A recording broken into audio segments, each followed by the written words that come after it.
welcome to the Pickle Planet Podcast. I'm Tosh. And I'm Jenna, and today we have another fantastic guest with us. We are so excited to introduce you to Andrew LeBlanc, who is the Executive Director of the Atlantic Wellness Center, along with many other hats that you wear, but that's the one we're talking about today. Yeah. Good morning. Thanks for having me here. Well, thanks for coming. So for those people who might not know already, what is the Atlantic Wellness Center? Sure. Atlantic Wellness is a nonprofit charity. We actually used to be in Riverview, and then we moved over to Lute Street in Moncton. We offer free mental health services for youth ages 12 to 21. So we have all of our services wrapped up in what we call our circle of care. So we try and provide a well-rounded support for the whole family, not just for the youth. But the primary service we offer is one-on-one counseling and therapy for youth, and then we have a whole bunch of other services that branch off from that as well. We have parent support and we have group therapy.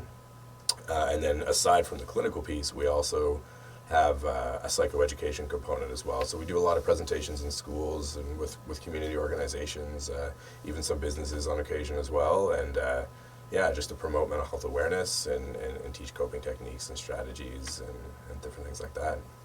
So in your staff, do you have therapists, or do you work with outside businesses and they come in certain days of the week to talk to people, or do you have your own staff? Yeah, we have 4 therapists on staff. Okay. And then we have a parent coach and a service navigator on staff. We have a funds developer, and we have myself as well. One of the really cool things about the organization, though, is we have a really strong internship program. So when you're trying to complete your master's in counseling, you have to do an 8 or 9 month practicum. And so students who need to get that done can come and do it with Atlantic Wellness for free, and then the trade-off is that they can carry a caseload while they're doing the practicum, and they can help us in our clinic, which keeps our costs really low, which being a nonprofit is really important. Yeah. And we're able to have a much bigger reach into the community that way as well. So it's a really great program. I think to date we've had 25 interns that have come through the center since we started. So Incredible. Yeah, it's pretty great. And speaking of the reach, so the center has only existed here for a few years, really. Yeah, we were incorporated in 2011, and we started seeing youth in 2012, early 2012. Mm-hmm. And so, it's 2019, almost 2020 now. Like, that's not really a long time. But No, you we're guys still have a done baby. a lot. Yeah. You guys have done a lot in a short amount of time. Mm-hmm. Tell us a little bit about some of the numbers around what you've done in terms of how many people you've helped. Sure. Well, since we started seeing youth, we've seen over 1,500 youth in the Greater Moncton area, and really, we say we serve southeastern New Brunswick. I mean, we have a pretty broad reach. So we do so many different things. I guess we're tired a lot, and I can understand. yeah. So, for example, one of the challenges that people have in New Brunswick in general with accessing mental health services is wait times. It can take a really long time to get in to different places, and so finances are another barrier. It can be really costly to try and access services if you're going through an EAP program or your own private insurance. Oftentimes coverage will run out after 4 or 5 sessions, and so the idea behind creating Atlantic Wellness was to offer barrier-free service. So that means there's no cost to coming in to access any of the services that we offer. We want to make sure that everybody can get the mental health support they need, and there's no barrier to that. We also try and reduce wait lists as much as possible as well. So just making sure that, if you're suffering right now and you need to speak to somebody really soon, you're not waiting for, a year to try and get in someplace. So I guess that's why we were created, was to try and tackle some of these things. And the government has added, the integrated service delivery model, and that's made some changes as well. But we actually predate the creation of ISD as well. So some of the things that we've done, last year we launched our mental health clinic. So it operates just like an after-hours medical clinic, and so it's not a walk-in. You do have to call in the morning. So the phone lines will open at 8:30, and then you can call in and get an appointment for that night. And so it's really meant for one-off sessions. If something happened on the weekend that might have triggered some anxiety or just something that you really need to speak to someone about, then you can get an appointment that night, and it's great that you don't have to wait. It's also the best point of entry into our long-term service as well, because you can go on our wait list at that point too. And I don't want to jinx it by putting it into the universe, but our wait list was only at 8 youth like last week, I think. So That's fantastic. at the beginning of 2019, we had a wait list of 90 kids. Wow. And so we've been able to drop it down with our team is so amazing, and they've made some really great changes on our intake process and how we manage all of that. And so because of that, we've been able to bring down the wait list a lot. And then the new cohort of interns really help with that as well, and they're able to take on some new caseloads. So that's one of the things that we've done to try and reduce wait times in the community is add that clinic. It's been a really helpful piece, and we're just trying to do our best to promote that it exists. A lot of people still don't know that it's there, and it's such a valuable resource. If you don't want to wait for months and months to try and get in somewhere, then Well, especially too if you know that it's something that you don't feel like you need full-time counseling help with, but you know that you're struggling with something right now. Yeah. To be able to say, okay, yeah, I'm gonna Monday mornings, right? Mondays? Yeah, Mondays. Yeah, Monday morning. I'm gonna call and I can see someone tonight to just like get this off my chest, have someone point me in the right direction, and then I should be good again for a while. Right? yeah, absolutely. It's a good little As check-in. an adult, I can see such value. Yeah, most definitely. like- And as a parent too, like if a parent has all of a sudden their child's dealing with something and they don't have a clue how to deal with that issue, you guys are there to help them, which is fantastic. Yeah, and that's one of the neat things. I mean, parenting resources are in short supply in general, and so that's certainly always a challenge. So we do want to make sure that our services are really holistic and they're really well-rounded, and so part of the wraparound piece is the parent support. So we have a parent coach on staff. So if your child is accessing services with us and they're learning new coping techniques and strategies, you're obviously going to want to know how to support them as best you can. And so some parents just struggle with how to manage that or just want more information, so they can come and meet with our parent coach and sit down and talk about, okay, well, this is what my child's been learning. How can I help them best implement these strategies? And it's great just to have that support and that resource there as a good boost for the parents as well. And then we do have a parent support group that runs once a month as well. Excellent. Yeah. So if you were a preteen or what have you, are they able to access you if they say they didn't want their parents to know? Like, are they able to access your services without a guardian? 16 and up can, 16 yeah, up, they okay. can self-refer. Okay. So our referral sources are pretty varying. Honestly, a lot of the referrals we get are from schools, the hospitals, doctors. But you can absolutely self-refer. Families can refer themselves, or if, like you said, if you're a young person and you maybe home life is one of the issues that you just want to talk through, then you can absolutely self-refer into the center. And once you're 16 and over, that confidentiality is respected. So. That's fantastic, especially if someone's listening that is like a personal support worker and they can pass that on to the kids that they're working with. Yeah. Yeah, teachers, listen up. Yeah, seriously. That was actually my next question. Do I you know we work have a in lot of hand-in-hand with teachers. schools? Yeah. Yeah, because I know that's, especially in those teenage years, I think that's where a lot of teenagers find the most adults in their life and the most chance that they're going to find that person that they trust to give them good information. And I know that we have a lot of teachers who listen and who follow along. So, and I know you guys have done a fair amount of work trying to make sure that educators around here know exactly how your services work. We are so fortunate to have a really good relationship with the school district, and I give them all the kudos in the world for the fact that they've opened their doors to the community to let us come in and be a partner with them in working with young people and their families. I think we're all starting to recognize that collaboration and partnership is the only way we're going to start to see some success.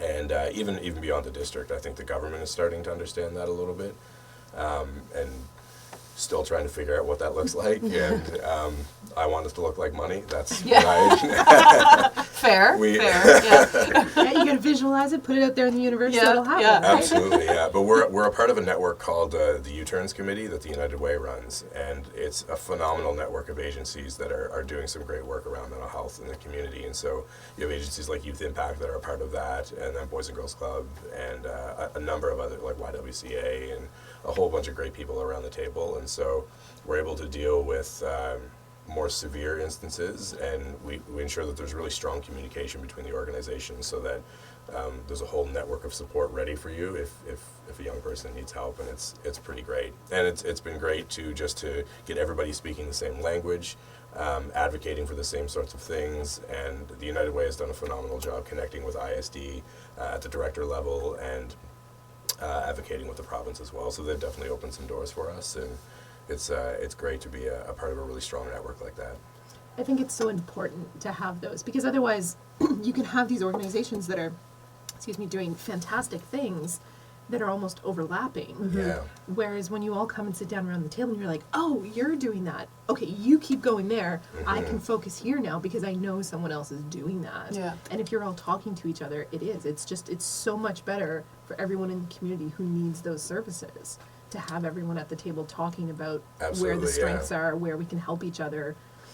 And we're able to find some gaps in services. And so, for example, we're at Youth Quest one afternoon a week.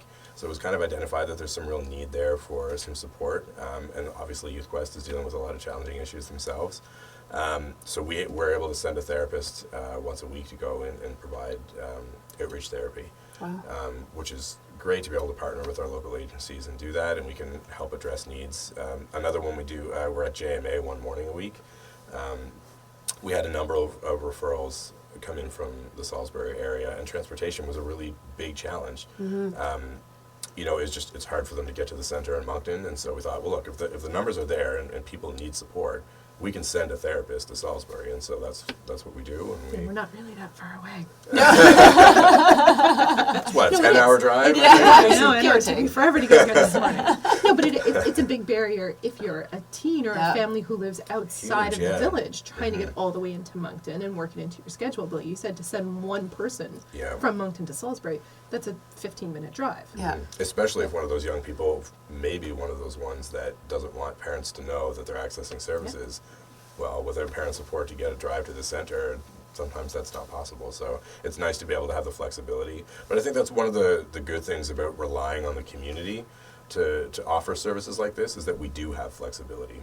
So not just Atlantic Wellness, any community or youth agency would be in a similar boat, but we're not bound by 8:30 to 4:30, and we don't have the same sort of red tape or anything like that. We have a lot more flexibility in the services that we can create. And it just means that we're able to meet youth where they are.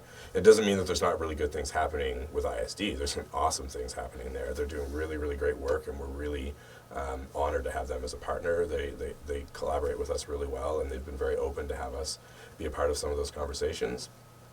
But we do things a little bit differently. Their mandate is to deal with Tier 3. So mental health is often broken into 3 tiers, 1, 2, and 3. So 1 is more early intervention, prevention, I guess, and then early intervention is 2, and then more complex needs is 3. ISD often focuses on the really complex stuff.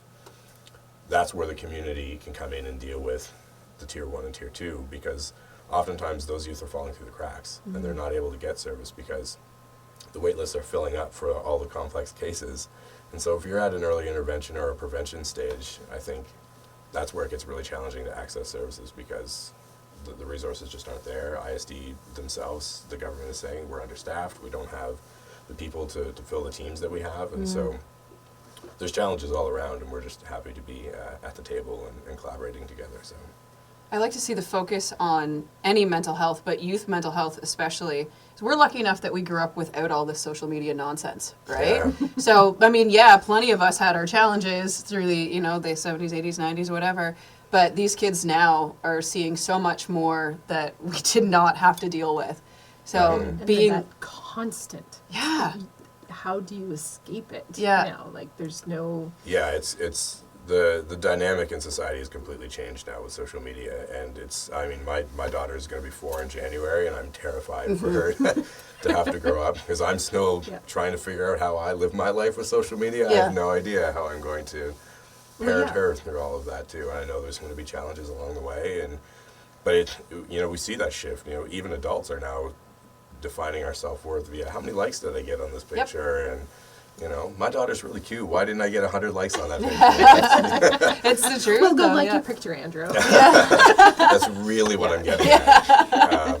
No, but it's true. It's been very fascinating to kind of watch that shift of like our generation, and even like people a bit older than us who didn't have it at all. Like, I mean, I remember getting email and being online, and I remember only being able to email like 2 people because no one else I knew had email yet in high school. And then that shift, all of a sudden, it's like all of the generation above us is on social media as well, and we're all trying to figure it out at the same time. Mm-hmm. And I don't know that it's ever anything that's happened in quite that same way before, that we've all tried to figure it out together, Yeah. rather than knowledge being passed down and built upon and things improving.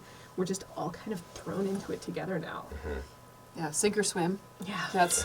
I like that. I feel like there is a shift on social media of trying to be kinder, but there's always going to be those trolls out there. No matter what you do, those trolls are always going to be there. So I can see that. Friends of mine, they have their own plane, and it's super cool. Anyway, they live in Texas, and they had their throttle thing stick while they were in air, so he couldn't slow down the plane. Anyway, they landed safely, all is well. But they posted a video of it up on their YouTube, and it's got like 1 million hits, and people are so mean. So mean. Like, he landed a plane, saved him and his wife and his children's lives, but it's still not good enough. Like, you know what I mean? Like, it's just awful. Awful. Yeah, some of the stuff that's out there is really hard to deal with. And the other thing I think with social media is there's not really a whole lot of accountability for what gets put there. So you can say whatever you want. It doesn't matter whether it's true or whether you just sat there and made it up yourself. Like, people are going to believe what they read sometimes. And so I think that can really, obviously really impact a young person and their mental health, because so many things are said all the time. And that's how rumors get started and reputations are destroyed. And, it can be devastating.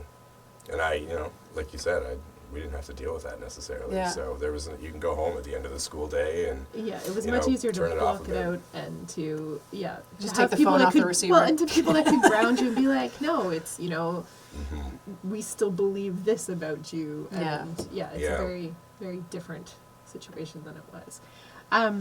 Something that we've kind of touched on but haven't gotten into very much here is the fact that you mentioned it's a non-profit. You guys are not, you don't have some stockpile of money. You don't have, a set amount of money that you get from, the province or the federal government or anyone. This is your organization. So what challenges does that does that bring with it in terms of what you can do? A whole lot of challenges. Where to start? I mean, with any nonprofit, funding is going to be an issue. One of the things with our organization, because everything is free, I guess my frame of reference, I used to work for the Boys and Girls Club. And so in that organization, we had a daycare program, an after-school program. So you have some sort of sustainable revenue that's coming in. With this organization, we don't have that because every service is free. That's the mandate of Atlantic Wellness, is to make sure that there are zero barriers when accessing services. So without that sustainable revenue piece, sometimes it's really challenging to know where the next month's payroll is going to come from. Right. But we rely 100% on community grants and foundations and individual donations from local businesses, and we've taken a lot of steps to try and build a better fund development plan for the organization, and try and build something a little bit more sustainable. And so certainly a challenge, but our doors don't stay open if we don't have community support, and we're very fortunate that our community has rallied behind us on many occasions, and so we're still here. So You've done some really great fundraisers. Yeah. What you have one coming up that's a fabulous family classic. Yes. Which one's that? Yeah, so that's the Monster Trot and Barbecue. Yeah.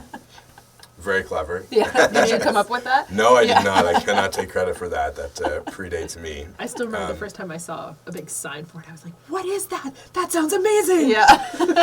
And it is. Yeah. So basically, we give your kids sugar and then send them home with you, and you're left to deal with that. Yay. Thank you. Worth it, though. Yeah. Really, really great event. We had about, I think it was around 800 to 1,000 kids with parents. We had over 1,500 people at the event last year. Nice. So it's always at the Moncton Coliseum. This year it's on October 26th from 12 to 3. And so we have different businesses that'll sponsor a candy station or a booth. So they get the great promotion of being there with so many people and getting their brand out there. And then kids just go to each station and trick or treat. We have a barbecue, and we have lots of other stuff that's going on. So yeah, it's going to be a cool event. What I like about it is that the kids can actually wear their costumes without a snowsuit. and get to enjoy their costumes too, right? And it's Yeah. perfect, Yeah. especially you have little ones who, aren't really going to stay up late and don't quite get the whole it has to happen on Halloween thing about trick-or-treating. It's true, This yeah. can be Halloween. Yeah. Like, this was pretty much Halloween for our kids a couple times. That's We're awesome. We're putting Yeah. on the costumes, and you go trick-or-treating because you go from stop to stop, and Yeah. everything's decorated. You get ridiculous amounts of candy. Yeah. And, as a parent, it was totally worth it's a $10 admission, right? For $10. $10 for everyone who's going to trick or treat. It's totally worth Totally. the $10 going to your center to have that experience and to see everyone out. The community feel of it was so fun. And yet my kids Yeah. are like beside themselves, right? Because it's written on the calendar and they Oh, keep going, yeah. how many days? Yeah. Like, how many days? Not the until countdown to Monster Truck? Halloween, Monster Yeah, Truck. yeah, because they know Monster Truck comes first. Yes, so yeah. I like It's that. it's the warm up, right? Yeah, Is it? So Yeah. that's what it is. But a lot of people didn't even realize that the event was a fundraiser for Atlantic Wellness. So we're trying to do more to promote. Every $10 you put in is every 7 people that comes in, that's an hour of therapy that's provided to a young person. So Wow, what a way to That's- think of it. No, Wow. yeah, so get out. yeah, Yeah. For 2 kids, I'm even taking if you all bring the in friends. one. Yeah, exactly. Exactly. we will take donations Yeah. at the doors as well. So yeah, it's a really, really exciting event. It's a great way to get the community engaged as well. And we're really looking forward to it. Well, and it's so fun just like creatively to see all Yeah. the stuff, like all the all the little displays people put up and all the The costumes. costumes they and, put like, on. Yeah. Oh, I love seeing the costumes people show up in. That is Yeah. my favorite part. That's a big thing too, because a lot of parents won't dress up to take your kids trick or treating, but in there, oh yeah, they're, Oh yeah, those people show are up in dressed costume. up. Yeah, Yeah, definitely. I've never gone to it not dressed up. I definitely did last year. Now I feel like I better dress up this year. I don't know. The precedent's been set now. Yeah, So now, yeah. I was just never- won't go at the same time as I her. was never really big into Halloween, and when I started with Atlantic Wellness, they're like, "Here's your Waldo costume. We all dress up for Monster Trot." Oh, here we go. But I'm into it now. I'm sold. At So least it's they good. provided you with a costume, though. You didn't have to come up with it yourself, Very which true. is nice. Yeah. That's right. That's true. That's half the battle right there. All right, so we're going to have to wrap it up. So before we Sure. go, why don't you give everyone the highlights they need to know about contacting you if they need help or if they want to support you? Sure. Best place to start is atlanticwellness.org. All the information's on our website. You can call us at 382-0298. And we can give you all the information you need about accessing services. If you are listening to this and you're interested in coming to the center, the best 2 ways are to go through the clinic on Mondays. It's the fastest way to get into service. Or you can call and book an intake appointment with us, and then we'll go from there. So those are the 2 ways to get in. And again, all the information's on the website. And if you would like to make donations, you can also do that on the website. Or you can contact me directly, and we'll make it happen. And I'm going to put the plug in there. Last year for teacher gifts, that's what we did. Donations to Atlantic Wellness. Oh, nice. Yeah, that was good thinking. Yeah, Good so thinking. putting it out there, guys. Yeah. I know everyone's starting to think that way. It's true. Keep it in mind. Christmas gifts. It's perfect. All right, Andrew, Yeah. thank you so much for Oh, coming thank in. you. We appreciate it. Yeah, we appreciate it. Now, people need to know more about this resource here in town, so that's fantastic. going. Yeah, definitely. Thanks for listening to the podcast or watching the podcast. Remember to give us a review if you liked what you saw today. Hit subscribe, if you will, on your podcast provider. And that's all. Bye. See you next week.